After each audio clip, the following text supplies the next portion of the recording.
Nggak tahu kenapa pola pikir di Indonesia ini kok membuat kita itu nggak bisa bersaing, nggak bisa ngapa-ngapain. Terus kadang doktrin orang tua itu jadilah seperti bule yang kayak gini, sampai ada semacam trauma di mental gitu. Ngene wis, kon niku wong tuamu iku nyambut gawe setengah mati juga salah. Oleh nglairno awakmu ngeden gak karu-karuan sampai begitu aku gede, anjen wong tua aku iki sing garai aku. Wis tak upama ya sepuron. Tolong ya, sepuron lah upama ya. Tapi saya tidak percaya itu. Sing mulai nyembah bule iku lah arek-arek sekolah sih. Ya tak gak? Orang-orang modern di kota-kota itu yang nyembah-nyembah bule, bahwa bule lebih hebat, iki lebih hebat. Wong tuamu gak kok jane. Nek prasaku lho. Iku mek tas-tas saya kok bule jadi. Dan nomor 2, kamu pikir kita berpikir bule lebih hebat ya salahmu dewe. Jari sopo? Ndak bisa bersaing jari sopo, kita ndak bisa bersaing. Kon tahu pernah mengalami apa sih ya kamu bilang kita tidak bisa bersaing? Tanya sama Jamal, tenaga kerja nomor 1 yang paling mahal di Amerika, di Korea itu orang Indonesia.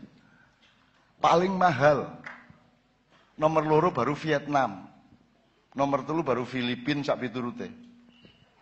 Bangladesh, Sri Lanka, tapi nomor 1 Indonesia. Yo kendel, yo pinter, iso ngerjakno sing dhek gak tau ngerjakno lak wis ah. Lho lak wis ah. Ya nek bule sinau apa ngerjakno apa. Nek wong Indonesia iki sinau iku ngerjakno iko iso. Tanya yang kerja di pabrik. Yang dikerja di pabrik bagian A. Mergo si bagian B gak iso dhek gelem kok ngewangi B. Makanya tenaga kerja Indonesia sangat disukai karena gak ngucek, gak nemen-nemen oleh kapitalis. Jadi mereka mau belajar. Dan belum lagi yang tingkat penemu-penemu. Anda tahu Ricky Elson? Anda tahu yang bikin 4G, LTE, kabeh arek kene. Kemarin Silo itu premannya Busan datang ke tempat saya. Mengatakan jari sopo Samsung gaenane Korea, aku sing nyambut gawe arek kene kabeh. Jawa Timur, Jawa Tengah, sama Lombok. Kita yang bikin. Gitu loh. Anak Indonesia siapa yang tidak bisa bersaing? Siapa bilang? Gitu loh. Itu saya temukan di mana-mana. TKW di Hong Kong. Kamu pikir TKW itu rendah? TKW itu lebih hebat daripada mahasiswa di luar negeri. Mahasiswa kan ragu-ragu mergoda intelektual, nyandak barang kasar isin, kate bergaul ya rodok gengsi, nek arek TKW tabrak. Sembarang tabrak, jeragane diuring-uring. Oh temenan iku. Nek kon kepingin mlaku-mlaku ndek Hongkong ndelok TKW situk wis diberesi kabeh. Diuring-uring sing ndek toko iku. Diceladu lah, nek caranya diceladu. Dan ancane nyejo nyeladu soalnya wong kono gak tahan celadu-celaduan, mesti menangi regone. Gitu loh. Kita tuh hebat mas, cuman pemerintah kita tidak ngerti bahwa rakyatnya hebat. Tidak ngerti mereka.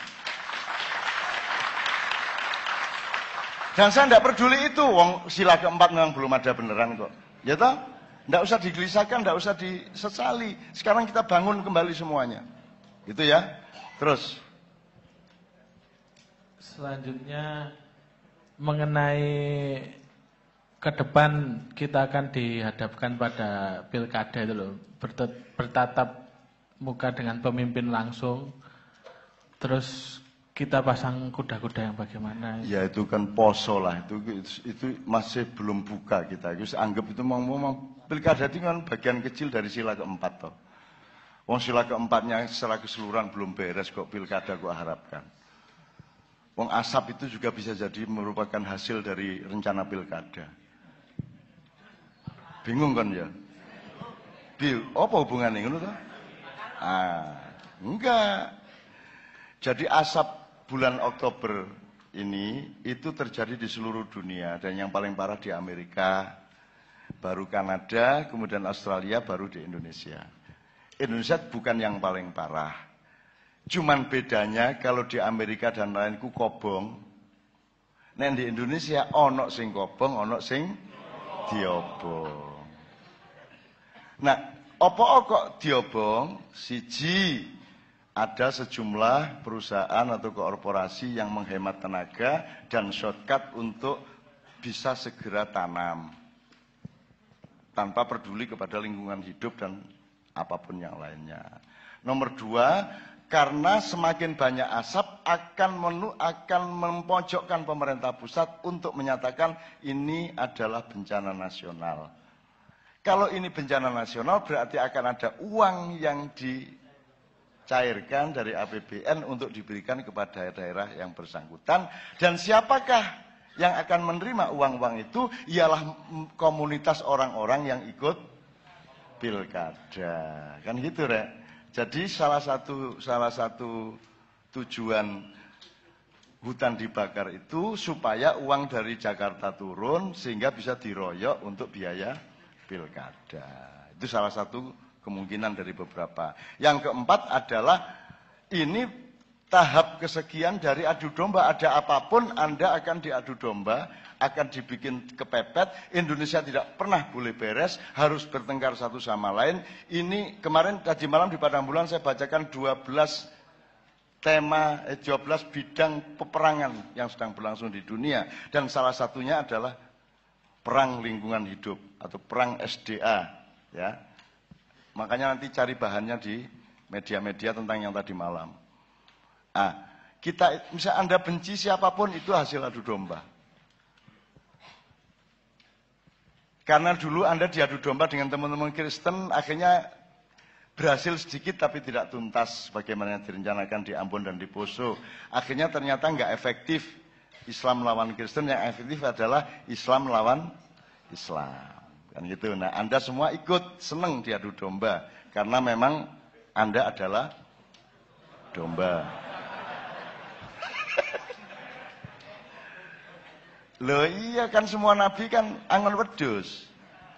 Semua angon wedhus itu sebenarnya Allah menggambarkan bahwa umat manusia itu janjane wedhus. Loh temen loh, sejak Nabi Nuh sampai Nabi Muhammad angon wedhus kabeh lho, Rek. Angon wedhus kabeh itu sebenarnya diam-diam Allah menginformasikan wis tarek. Iki wedhus kabeh arek iki. Semulane kon gak sabar-sabar. Loh, ini interpretasi ringan-ringan lah ya. Yang penting diambil manfaatnya dan hikmahnya. Gitu. Jadi teman sekalian, sekali lagi soal pilkada itu ya berbuat sebisamu. Kamu tidak mungkin kamu mencari pemimpin sejati. Apa tingkat kabupaten? Lurah aja iso didik-didik. Tapi kalau tingkat kabupaten ke atas, apalagi presiden, Anda tidak akan mendapatkan pemimpin. Apalagi di luar sila kedua itu ada situasi kebudayaan di mana karena sila pertamanya tidak jalan, maka semua kebanyakan penduduk Indonesia adalah penyembah Lata dan Uzza. Maksudnya apa kok penyembah Lata dan Uzza? Saya mendapat keterangan dari Cak Fuad di Padang Bulan, kan ada 2 berhala, sebenarnya 3, Lata, Uzza, dan Manat.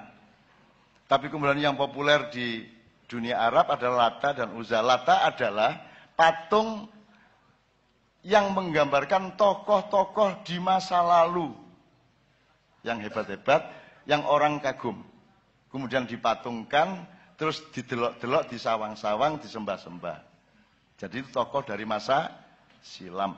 Kalau Uzza, tokoh-tokoh imajinatif, tokoh-tokoh khayalan, Naruto. Siapa meneh? Sembuh sapa lah pokoknya Spiderman gitu. Siapapun lah. Bahkan secara tradisional kita punya Garut Koco, kita punya macam-macam. Pokoknya kalau Lata itu adalah tokoh masa silam yang dipatungkan, diberhalakan, kalau Uzza adalah tokoh khayalan. Oke. Tokoh yang sekarang hidup, yang benar-benar orang baik, yang benar-benar nasionalis, yang benar-benar patriot, yang benar-benar pecinta rakyat tidak akan pernah diakui. Karena mereka hanya kenal dua, yaitu Lata dan Uzza. Yang ketiga mereka tidak kenal. Jadi jangan berharap Ma'iyah akan diakui oleh Republik Indonesia. Karena Anda bukan Lata, Anda bukan Uzza. Jadi jangan menyesal. Kalau Anda tidak diakui, jangan menyesal kalau Anda tidak bisa berbuat apa-apa di Indonesia. Tapi jangan terus dipikir pasti tidak bisa berbuat apa-apa. Kalaupun Anda tidak bisa mengatasi Indonesia, minimum Anda sudah mendapatkan Ma'iyah di dalam dirimu, hidupmu menjadi lebih tenang, hidupmu menjadi progresif, pikiranmu menjadi lebih cerdas, sudah badi tawakmu. Delokan wong sakno kae iki wis melarat, sekolah gak bener gak duwe Ma'iyah pisan. Lah kamu lah lumayan. Masih tukang ojek lak Ma'iyah aku rek. Ngono to. Oh gak Ma'iyah gak gaul kan niku. Ngono. Tapi jangan disangka bahwa kalau sekarang kita tidak mampu berbuat apa-apa itu lantas benar-benar tidak mampu. Tidak. Teruskan saja. Nanti akan ada waktu, akan ada zaman, dan akan ada takdir, ada kudroh, segala macam yang akan berperan. Karena pekerja di alam semesta dan kehidupan ini bukan hanya manusia. Jin ya bekerja, malaikat ya bekerja, alam yang bekerja, ruang ya bekerja, cuaca ya bekerja, waktu juga bekerja.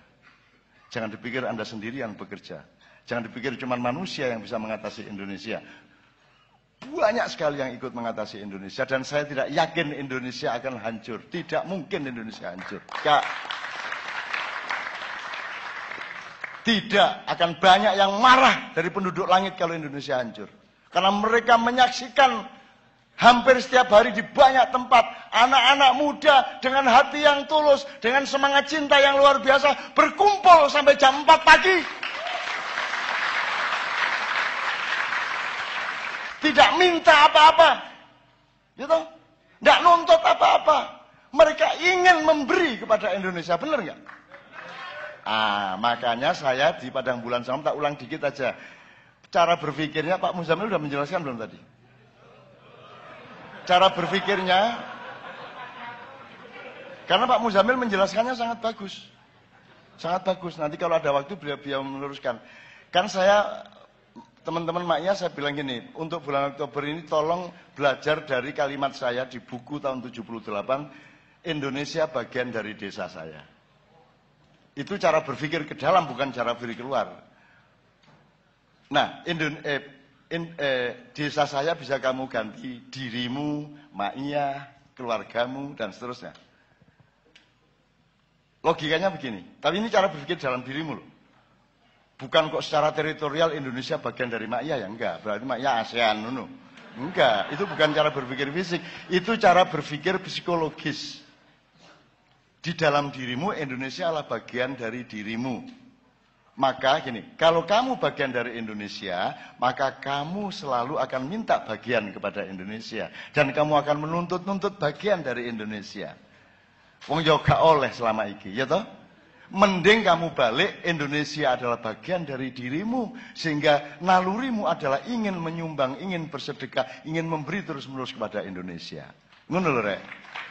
Dan itulah kegembiraan Ma'iyah. Kita bergembira karena kita memberi terus. Ini apa bukan sedekah untuk Indonesia ini? Berapa tahun nih, Bang Wetan? 9 tahun Anda bersedekah kepada Indonesia. Mengisi kekosongan pendidikan yang Depdiknas tidak bisa mengisinya. Ini sedekah luar biasa dan Anda harus bergembira karena Anda bersedekah. Nah sekarang saya tanya, loh tapi kan Ma'iyah tidak bisa berbuat apa-apa untuk Indonesia. Loh kamu wajib. Kamu punya kewajiban untuk memperbaiki Indonesia. Kamu pikir nanti kamu mati terus di kuburan mungkin kita kok Indonesia kok jarno kok ngono ya apa karepmu? Ngono. Ditakoni tak gak di akhirat? Lah iya. Loh tapi apakah tidak punya nasionalisme? Jangan ngomong nasionalisme, aku cinta lebih dari nasionalisme. Aku tiap malam di semua tempat sampai pagi aku menerapkan cintaku untuk Indonesia dan aku tidak minta apa-apa kepada Indonesia. Aku njaluk apa rek? Aku njaluk apa? Aku petang puluh tahun ngene aku njaluk apa? Nek anjen aku njaluk aku ndi wujud ya? Jabatan gak duwe. Omah yo nyicil-nyicil dhewe. Bojo ya aku sing ndolek kon gak kei. Ayo, aku njaluk apa aku? Tarif gak duwe aku.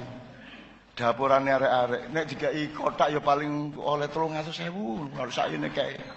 Gak njaluk aku ya. Di sekian tempat puluhan tahun saya kemana-mana tidak pernah ada transaksi. Tidak pernah saya membayangkan bahwa wah mbok disangoni arek-arek teko bang-bang wedan. Lah yo arek-arek yo dagange sepi ya tane. Mung iki asat kabeh saiki iki ya tega. Gitu loh teman-teman sekalian. Jadi Anda harus bergembira karena Anda bersedekah, Anda gagah kepada Indonesia. Gitu loh. Suatu hari karena Anda jelas orang yang bersedekah, suatu hari Anda akan dipercaya oleh langit dan bumi, oleh rakyat dan Tuhan bahwa Anda adalah orang yang paling cocok untuk memimpin Indonesia.